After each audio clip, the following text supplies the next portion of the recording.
The main difference between life coaching and counseling and therapy is that life coaching focuses on the positive.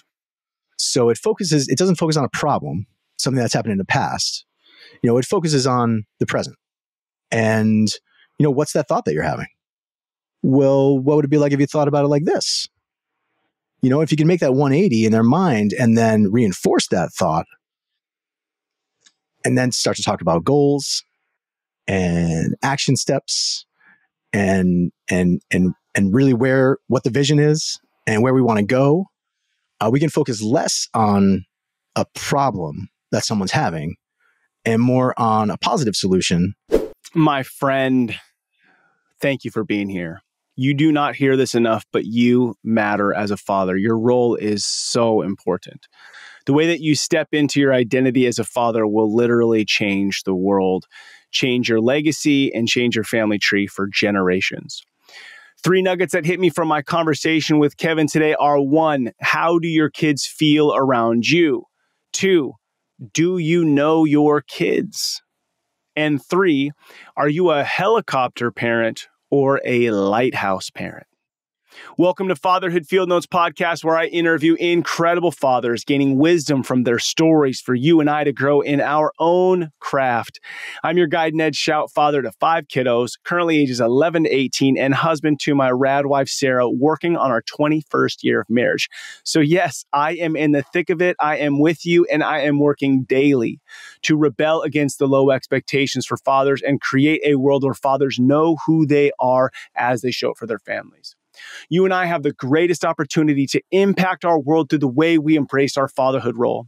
This episode is brought to you by the Adventure of Fatherhood, helping men discover their powerful fatherhood role and build their fatherhood skills.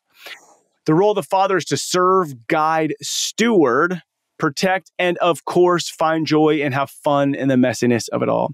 Today's guest is my new friend, Kevin Baker. We had an incredible conversation around his work in being a life coach for teens and tweens and being there for parents, helping them discover deeper connection and relationship with their children. Enjoy meeting my new friend, Kevin. All right, my friends, welcome to Fatherhood Field Notes. Super pumped to meet a new friend and talk fatherhood. Kevin, welcome to the show. How you feeling today? I'm feeling great, Ned. Thanks for having me. I really appreciate it. Yeah, man, I'm looking forward to this conversation. First question out the gate is, how old do you find yourself today?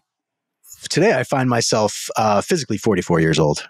Mentally, I'm probably, in my own head, I'm probably somewhere around 21, 22.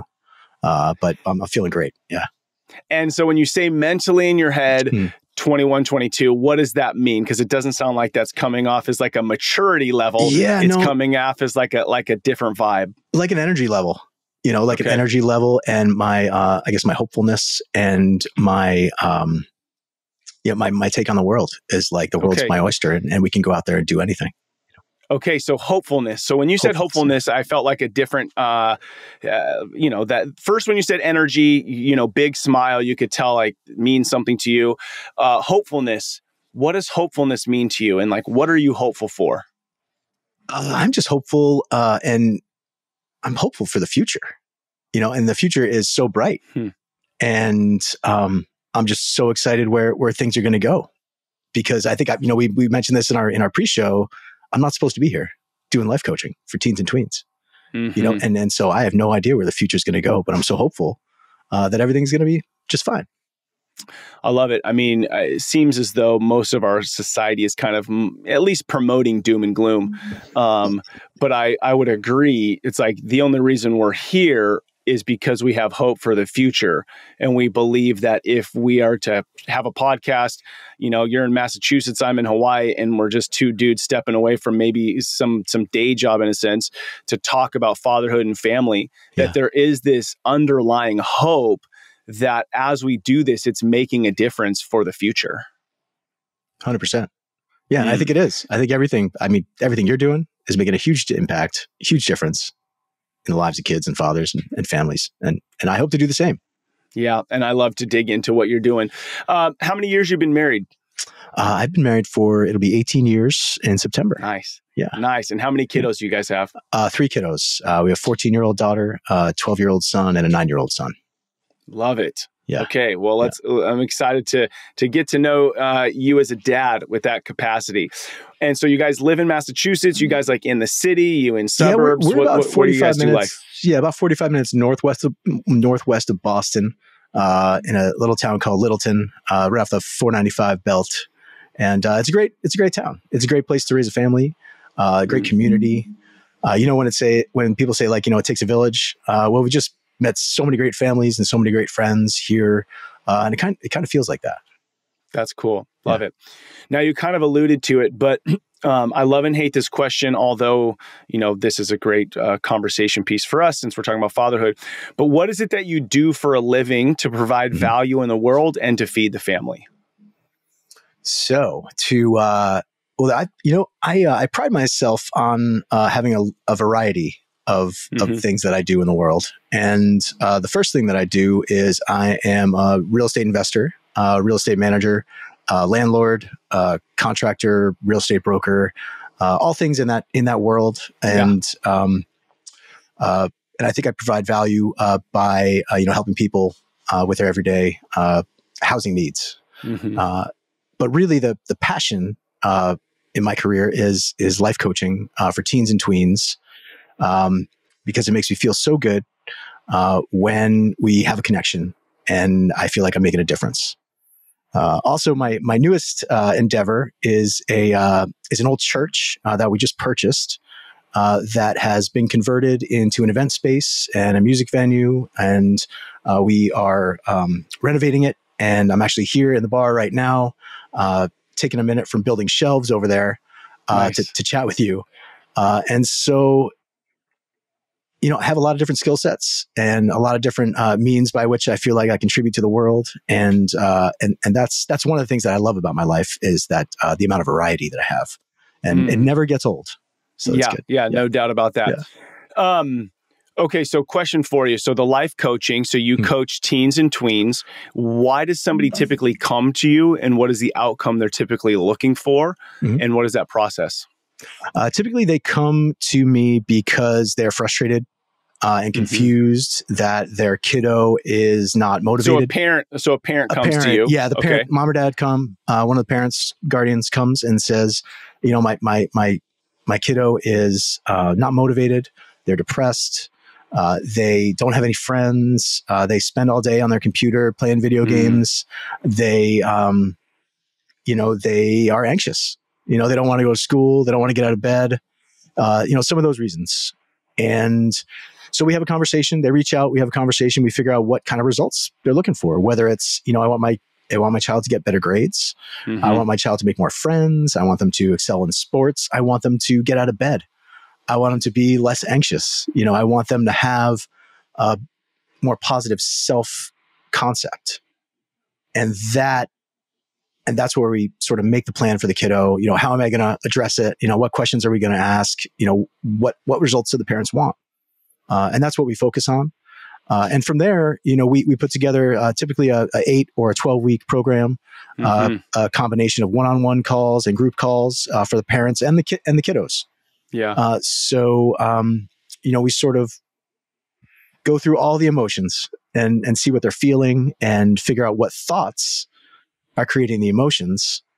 And then we work on changing the thoughts so that we can have better emotions and better actions and better results.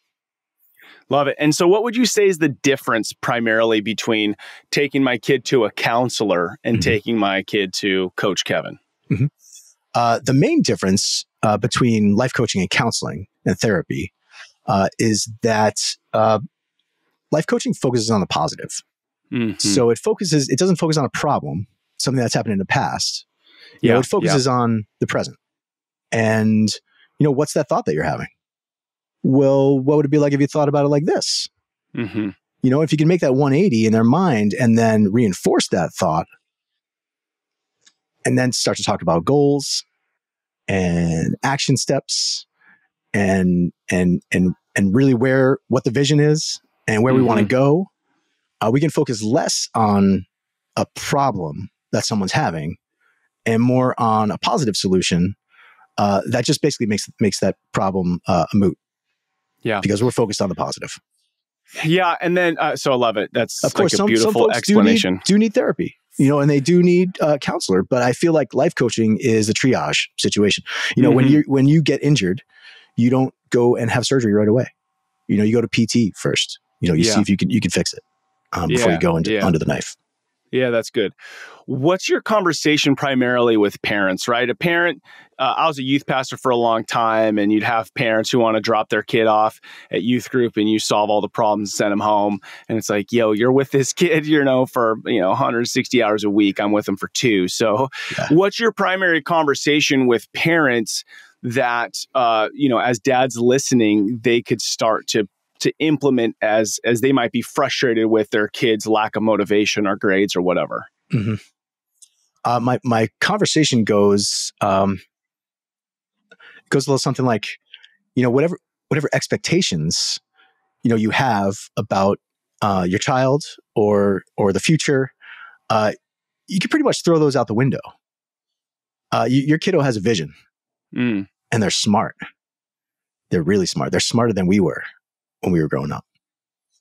And really, the most important thing that you can do as a parent is listen,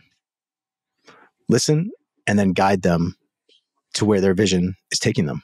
And be a, I think they call it a lighthouse parent as opposed to a helicopter parent. Be the beacon out there that they can come to, safe space, great relationship, honesty and no judgment. Be that lighthouse, that safe space they can come to when they have questions, because they will have questions. So what if your kid doesn't have a vision? Like, how do you help your kid uncover their vision? It's like you have expectations for your kids to, and I'm sure expectations could be like on a negative or a positive. Like, man, I really want my kids to excel and do well. So untying it from it being about me, right? Obviously, I want to untie it from, like dad played football or dad went to this college or whatever. So talk to me about that. Helping your kid uncover their vision. So we have visioning exercises that we do. It's a lot of talking, and it's a lot of asking questions, and it's a lot of really pulling out from their subconscious, what they see in their vision. It's an actual image, that they see when we go through the exercise.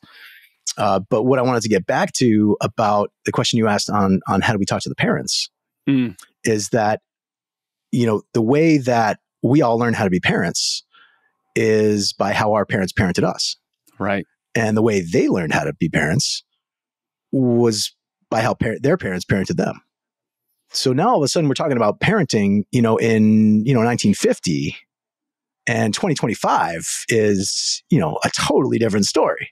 Yeah. And so, I think we need to be aware of that and really ask ourselves, like, well, does this parenting style, really serve our children to be the best that they can be when, we're in a totally different ballgame?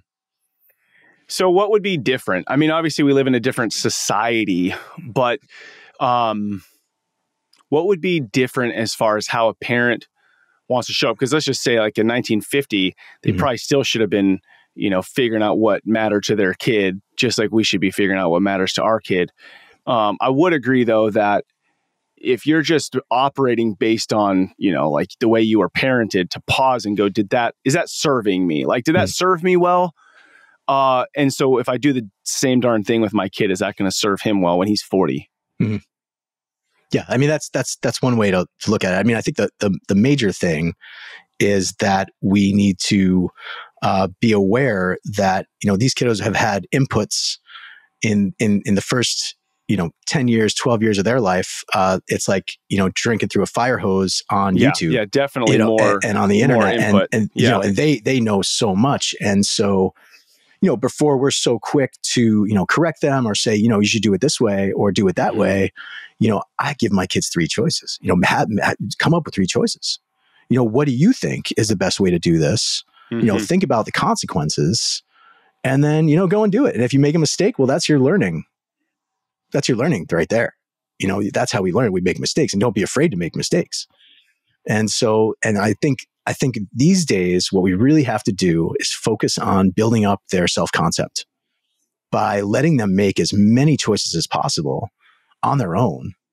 Give them the cash and go into the grocery store and, get these things on the list and go pick it out. And I'll be here, bring the change and we'll, and we'll test you. Like give them those responsibilities, those things that they can do to reinforce to themselves that, what, I can make good decisions, and then celebrate with them when they do. Yeah. So you're talking about like as a parent being, guardrails and at different ages as you see fit, start to give them opportunity to take responsibility and ownership and not basically babying them the whole time, right? Like giving them room. It's funny, yesterday I was listening to something and it was talking about the decrease in the last 30 years of teenagers getting their license, decreased like 20% in like a matter of, don't quote me, but like 30 years. And it's interesting, they're talking about it being the cost of a car and insurance, but I feel like we're just letting kids kind of be kids for too long. Whereas like, man, I got my license at 16. So far, my two kids who've arrived, they got their license at 16. It's like this rite of passage moment of freedom. What are your thoughts on that? I think 100%. We're letting kids be kids too long. And if we start to consider them, young adults at the age of 13, which is kind of what they are. Yeah. It's kind of what they are at the age of 13. So I feel like, at that point, they need to be making a lot of decisions on their own. Otherwise, they're going to be in your basement when they're 35. Yeah. Yeah. And that's not what we want. And that's really, I think I'm seeing that as my kids, most of them are teenagers now, this is their chance to make decisions. Like if it were up to me, I'd have no cell phones, no this, no that. And my wife is like, no, they need this and this and this because they need to fail a little bit more in high school. Not set them up to fail, but have the opportunity to deal with consequences in our home. So we've had a good dance with that, which leads me to, here's a great question. Yeah. So right now my son, he came to me and he's like, yo, Dad, I think I'm ready for a girlfriend. And there's a girl I like. So typical Monday, right? So it's Monday. We find out my wife's grandmother dies, sit the kids down, tell the kids, and she like raised her. So it's kind of a big deal. My wife Sarah's in Idaho, still taking our daughter to college. She's trying to fly home to get home to us.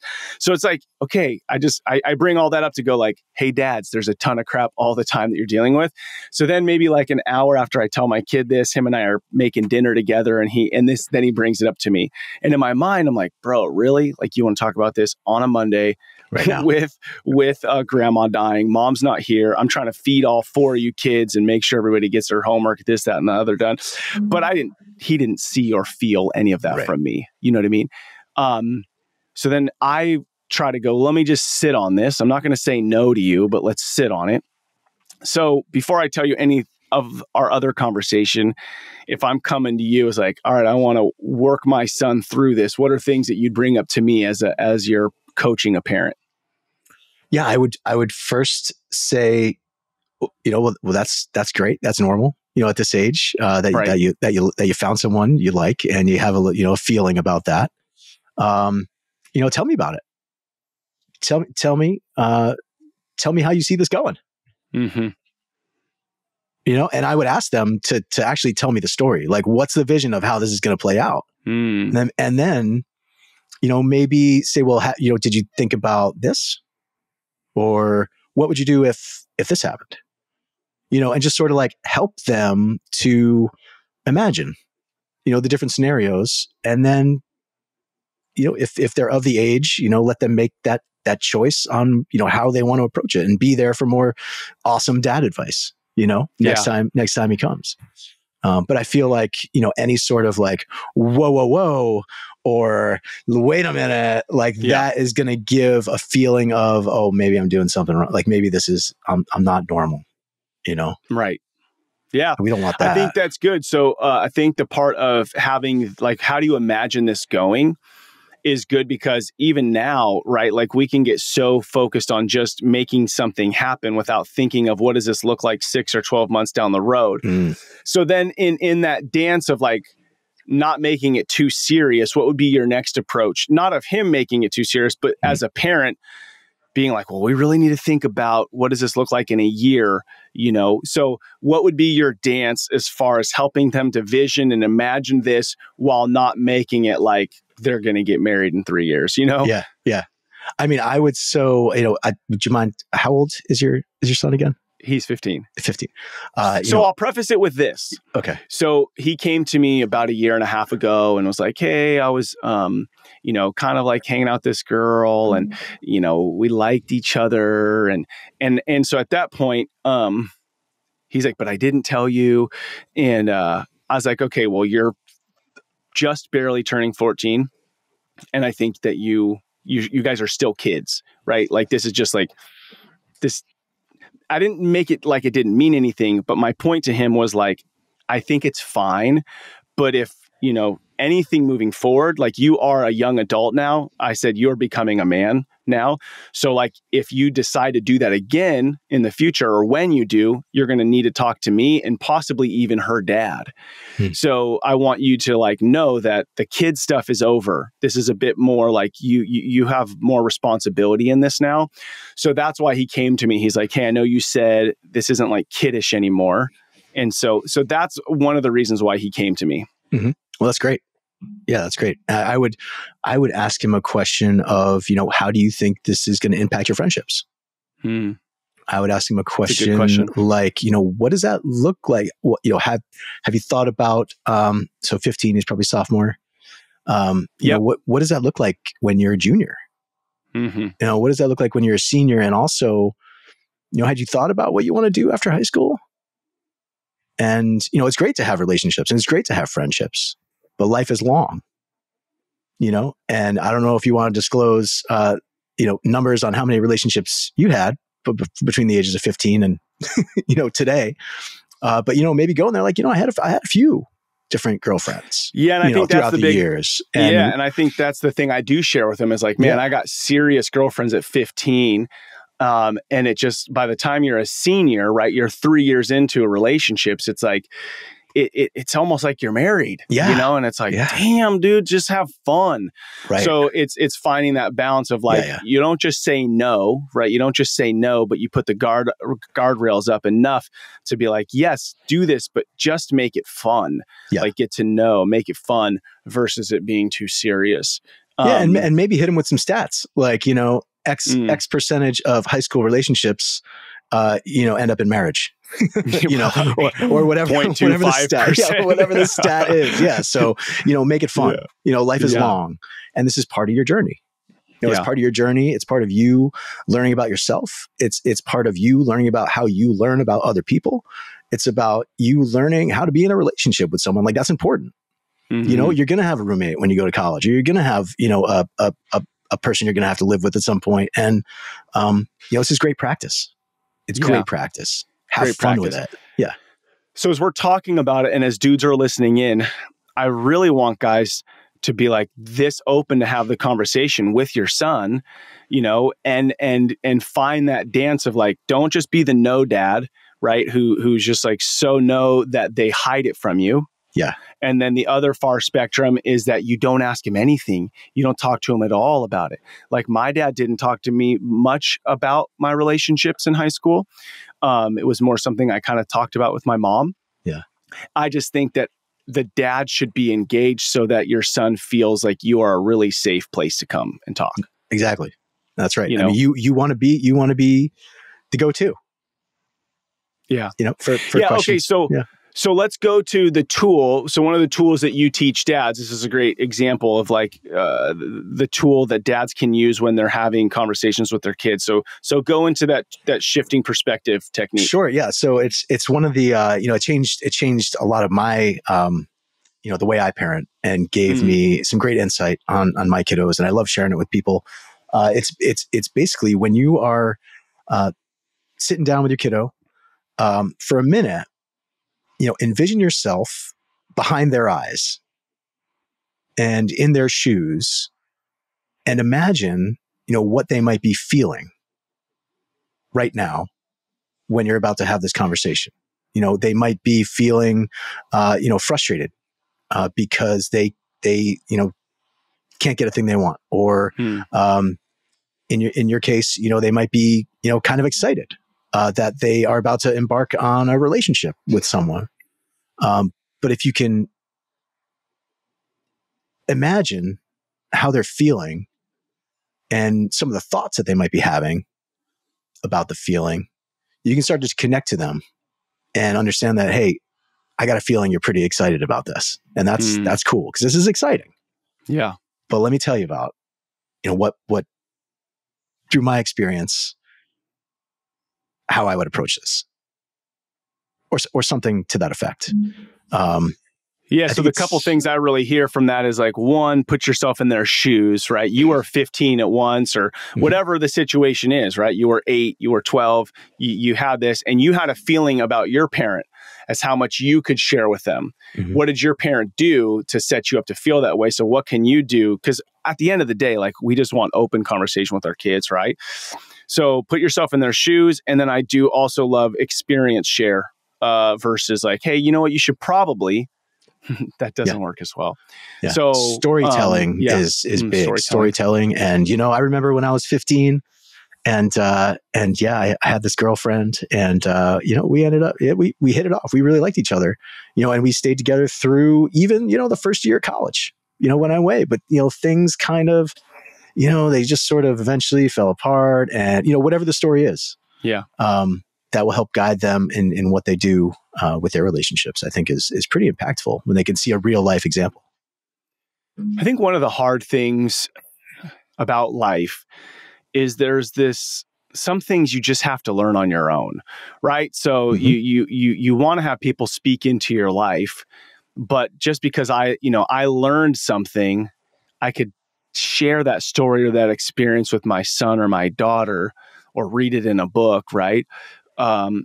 But some things you just have to kind of go through. So it's interesting. Some things we'll learn from our parents, and then some things we just have to learn on our own. And I don't know what if it's specific things, but any thoughts on that? I think as far as, the things we learn from our parents, I think it's values. And I think, it's a lot of our self-concept, because, we learn that stuff in the first, 10 years of our life. So, the main thing that we learn from our parents, I think, is definitely our values, but things that we learn ourselves are experiential. And it's going through them and actually figuring out, what are the consequences from the choices that we make. The consequences, every choice has a consequence. And I think trying to figure out and also predetermine and also imagine the consequences of our choices is something we figure out on our own.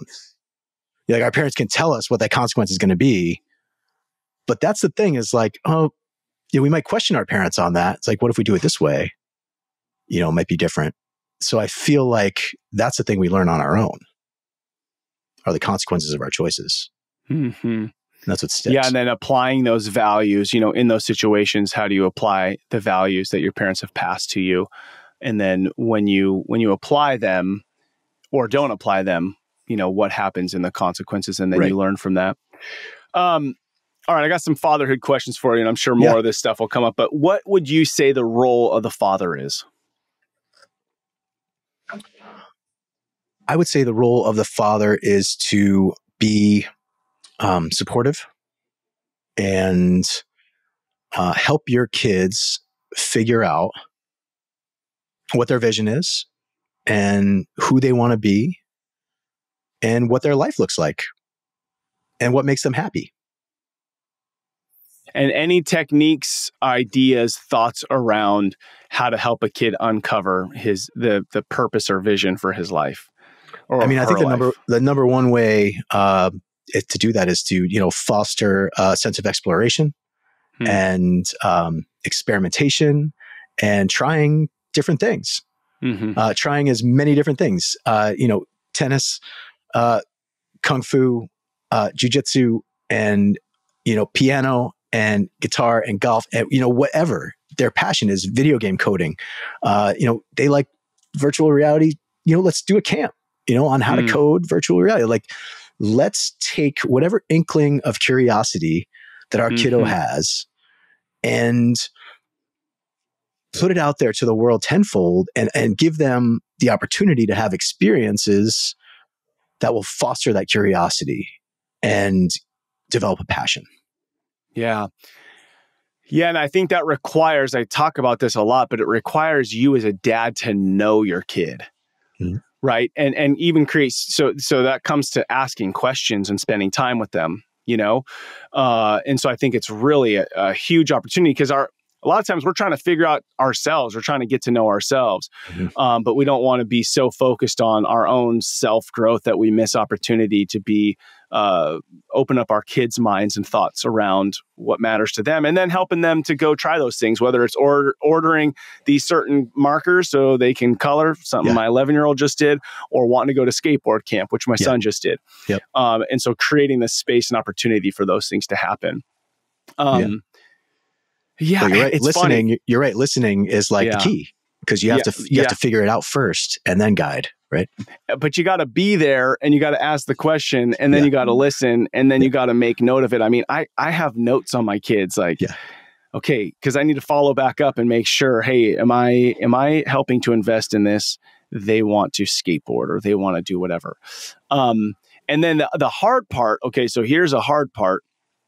Is if you see something that you think is valuable for your kid and you want them to explore it, but they don't want to.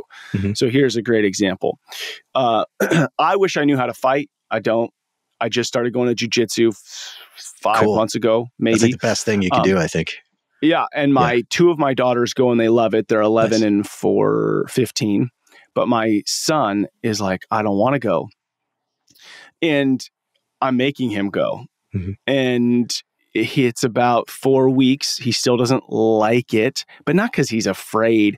The reason why he doesn't like it is because he is a little bit like, this is my time, like after 5 o'clock is this concept of my time. So it's coming from a little entitlement.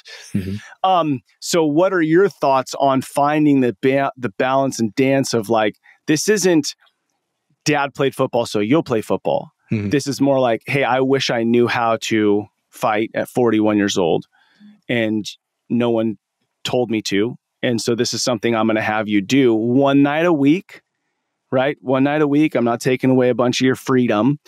And so anyways, what are your thoughts on that? Yeah, I mean, I think I love that you're helping him develop that life skill. Number one, like, that's a great job, Dad.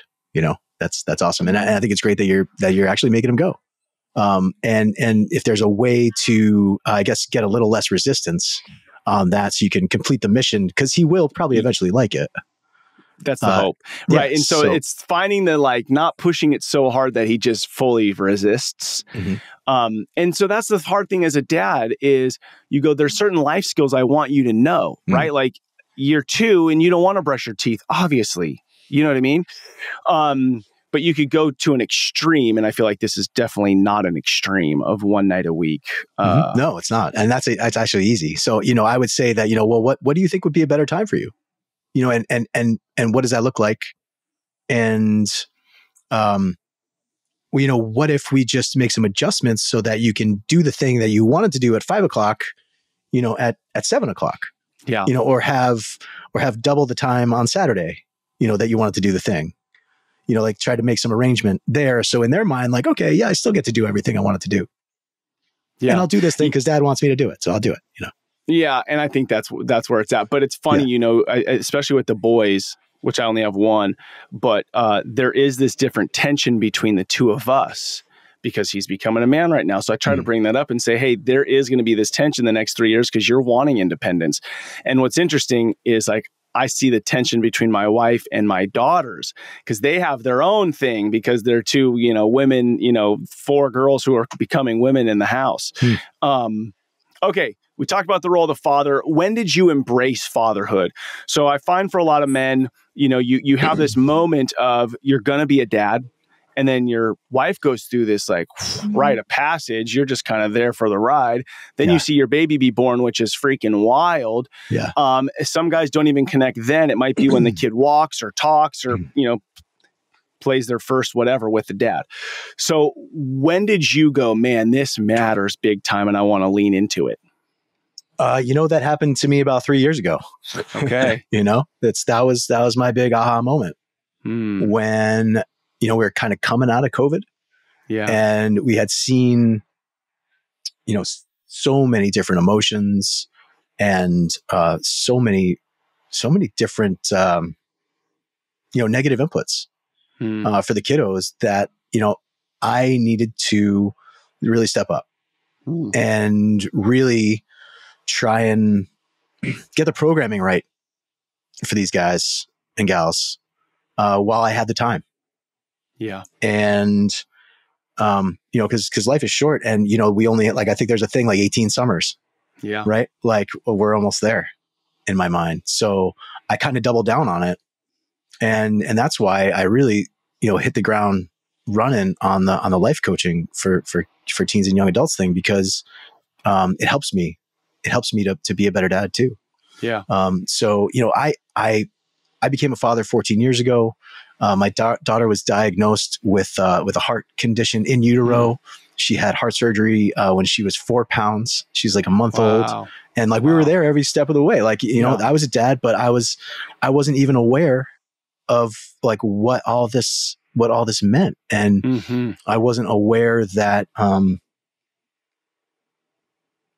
putting, labels on kiddos, with certain conditions, had inputs on everybody around based and kind of gave everybody a perception of who this kiddo might be. And so, I kind of had to, wipe out all the expectations and just dive into okay, well, who are my kids?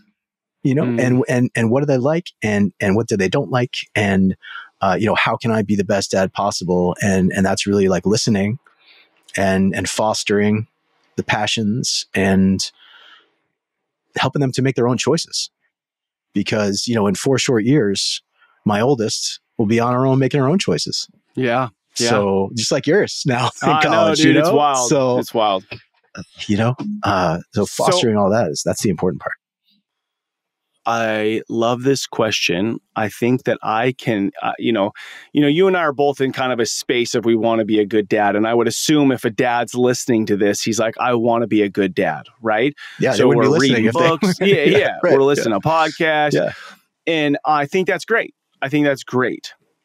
But you just threw a question out there that really got me just like, man, that brings it to the core. So I think if we're asking the question, am I a good dad? In some level, we are making it about me and my perception of me and others' perception of me, whether it's my kid or it's my wife or whoever, right? It's not a bad thing. I just wanted to bring this other perspective to it. You asked this question, who are my kids? You wanted to know, who are my kids? And what if we were to approach our fathering more with this as the primary question, not am I a good dad, but who are my kids? Right. Yeah. Because then if I'm a good dad, I'm really just evaluating myself and checking it off a list. Great. Please be a good dad. But if we are to pursue knowing our kids, I mean, that's what I want to be known. What a great question for us to kind of add to the Rolodex of questions in our head that we're kind of wrestling with. Who are my kids? Yeah. And that helps us help them. Yes, because as you're that's how I get to know myself more, as I'm more discovered by others, right? Because then I wrestle with that. And so I think it goes for our kids too. As you get to know them, they're going to get to know themselves. And what a cool opportunity to build a deep connection with them. Mm-hmm. And as you get to know them and they, they are doing something or having an experience and you have that knowledge in them, but, I thought you liked, doing this. Mm-hmm. But now you're doing that. Did something change? Or, and then they can actually, answer that and have that connection with you because you're paying attention. Yes, you're paying attention to them and not just how you're showing up. Yeah. I mean, we can all be soccer coaches and baseball coaches, but, do we know our kids? Do we know what they like? Know your kids? Do you know your kids? Man, it's such a freaking good question. Okay, so you said one other thing that 3 years ago you started thinking about the negative inputs and that you wanted to step into some of the programming. What are the things that when your kids are 18 and leaving the house that you want them to know?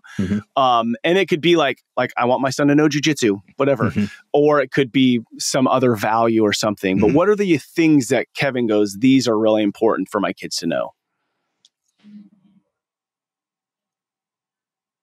I think the most important thing for them to know is that they can do anything that they put their mind to, and that they are enough, and that, with practice, they could be the best.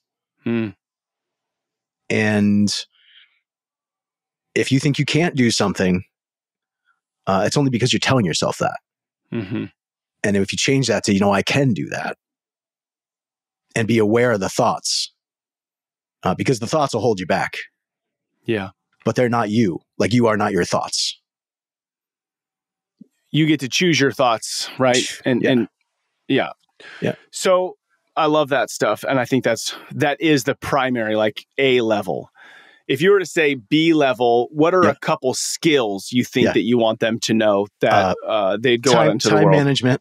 Okay, yeah. Time management, and financial management. Yes, financial management is huge. And how are you teaching your kids financial management?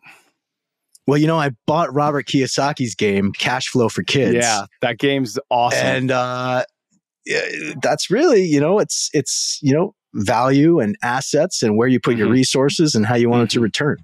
And that's my dad trick for teaching finance. I'm really lame. That's all I got. No.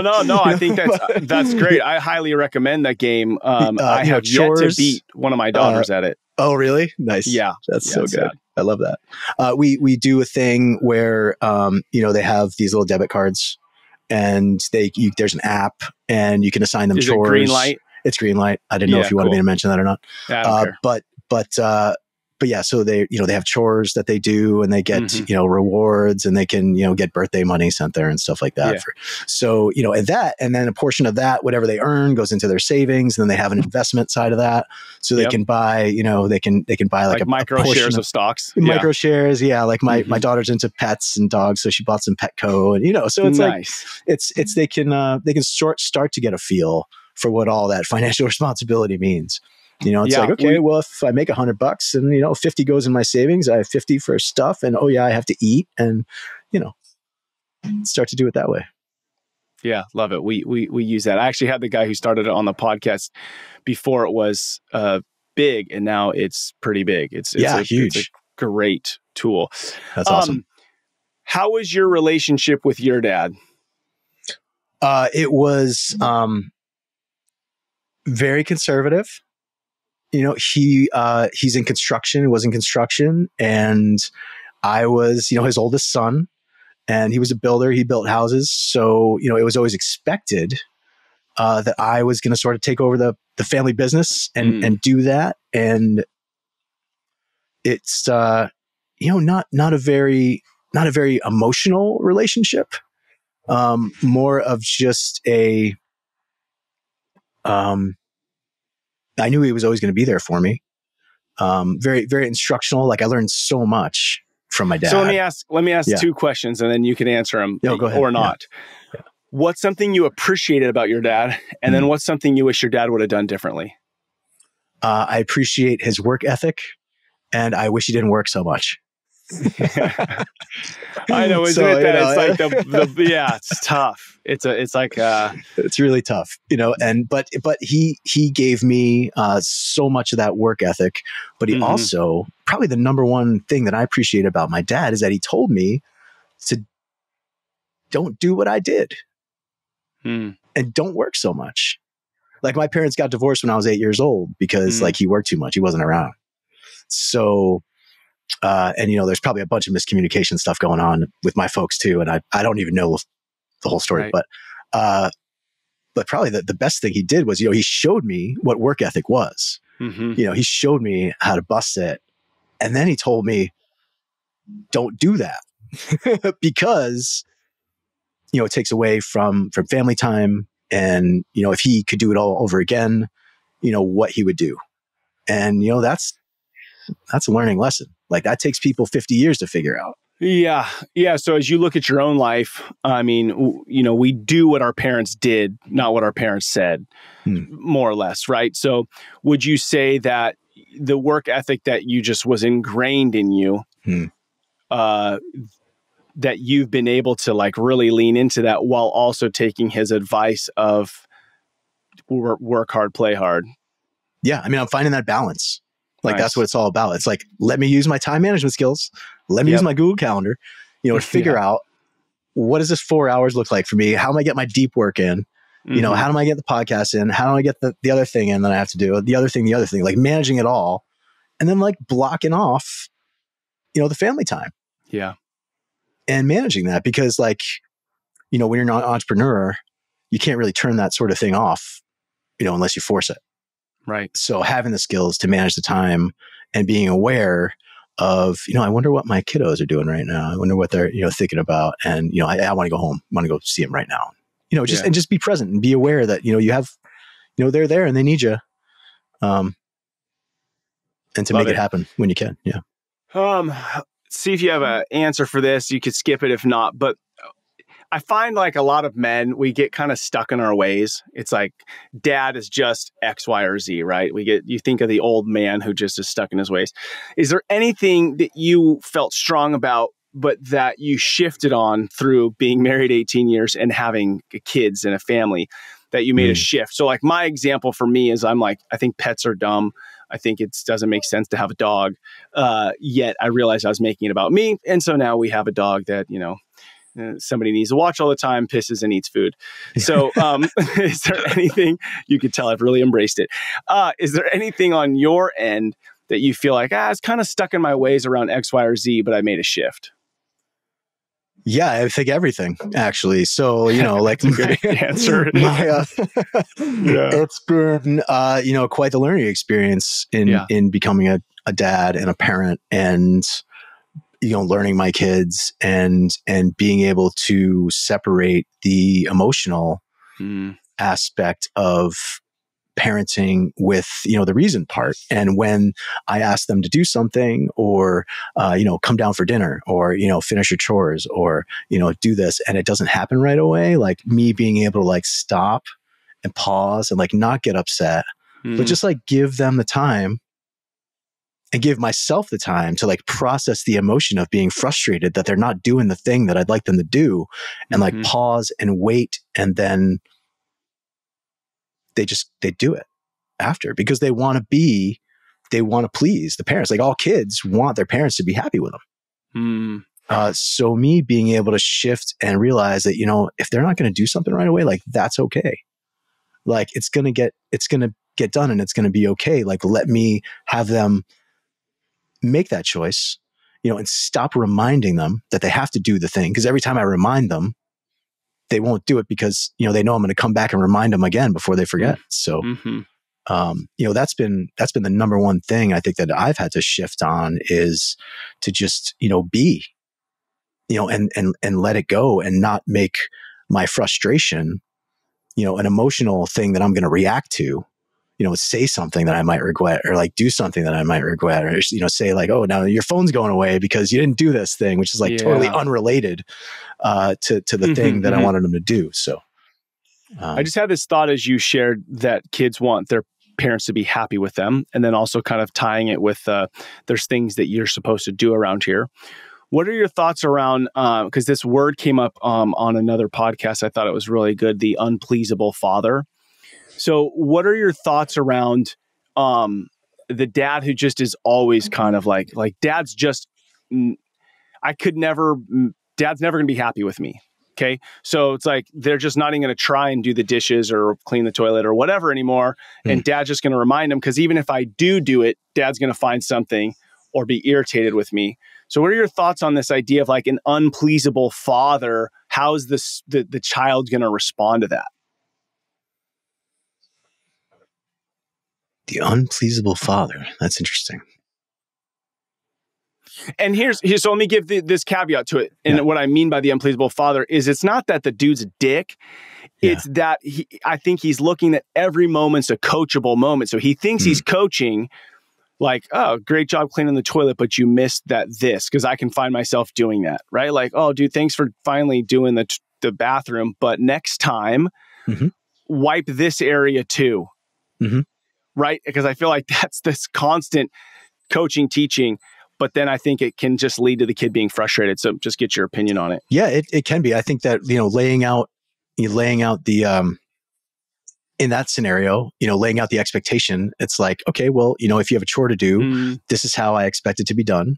And, this is what, if there's like a compensation piece of that, this is what I expect to be done, and this is how it should look. And that is the expectation. But on the other end of things, if your kid's going to do something, they're trying to please you, be pleased. Just be pleased. Yeah. And that's good. And then, there might be a coachable moment there. It's like, I'm curious why, was the brush broken? Like, I'm curious why this thing isn't how it was before. Like, is there something I can help you with? Like, what do you need from me in order to go all the way next time? Yeah. How can I help you? Instead of, well, you didn't do it right. Yeah. I feel like there's always ways to frame that. Yeah. I like the statement, if your kid's trying to please you, be pleased, right? Like, it doesn't mean you can't still coach them or walk them through something, but be pleased. You don't have to be frustrated, angry, or mad. This podcast is Fatherhood Field Notes. You're doing it like sharing your work, sharing how you're a father. The mantra behind it is rebel and create. This concept of like, as men, we want to fight and rebel against something, but not just to tear it down and be destructive. So what's something that comes up for you that you're rebelling against as a man and you want to create in its place? In my career as a life coach for teens and tweens, I am rebelling against the thought that, life has to be laid out in a very specific way, that you have to, study this thing and go to this school and do it on this time frame and meet somebody and buy a house and have kids and get this job and get your IRA set up and, do all these things. Like, there is this, I think, a generalization from the parents out there that, life has to be this, and this is what it looks like to be successful. And we sort of, ingrain that, or, brand that into our kiddos' minds sometimes. And I'm rebelling against that because, that leads to anxiety. It leads to like future tripping, and worrying about stuff, that what if, and what if I can't, and all these different scenarios that are not good for anybody. So that's good. I like to tell kids, like, you can be, so what I would like to create is, life design, and out of everyone's customized, individual specific vision that you have, create a life around that is your ideal life. Like, what does that look like in 10 years? And then, like, let's set that goal, and let's take the action steps to get there. Like, how do we get there? If I wanted to be surfing in Hawaii in 10 years, what does that look like for me? Well, first I have to call Ned and find the spot. But no, seriously, designing your life around what it is that you want to get out of life, or what you want to be. Yeah. And who you want to be. That's good. Something that I did, I wish I would have done sooner. So share it with you and share it with the listeners.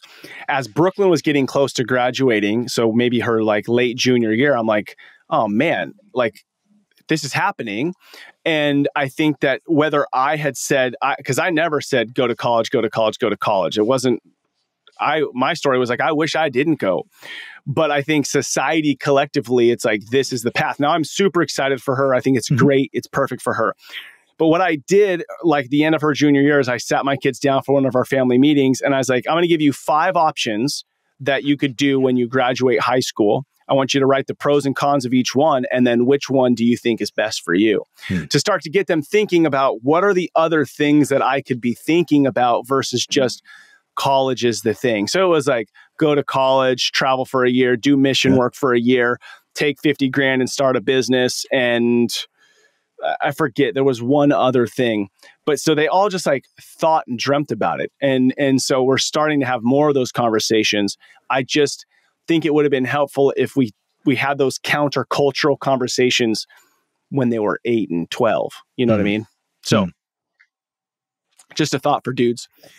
Before I ask you my last question, Kevin, any last thoughts that you would want to share or stories or anything that comes up that you'd be like, man, I wish I would have brought this up before we finish our podcast? I'll probably think of that as soon as we finish. We talked about a lot of good stuff. So yeah, no, we did. Yeah, zero pressure. I can't emphasize enough just the importance of building awareness as a parent about how you feel around your kid, how your kid feels around you, like reading that body language, reading their eyes, connecting with them in their eyes, looking deep and having those conversations, like making that connection, because it's so important for the kids to know that you're going to be there no matter what, and to have that connection will just make your conversations and your communication and your ability to get to know your kids that much better. And I think everybody will be happier for it. Yeah. I love it. And when I hear the word happy in the home, I think a lot about like content, meaning like, do you feel safe and loved and feel like you belong in this place?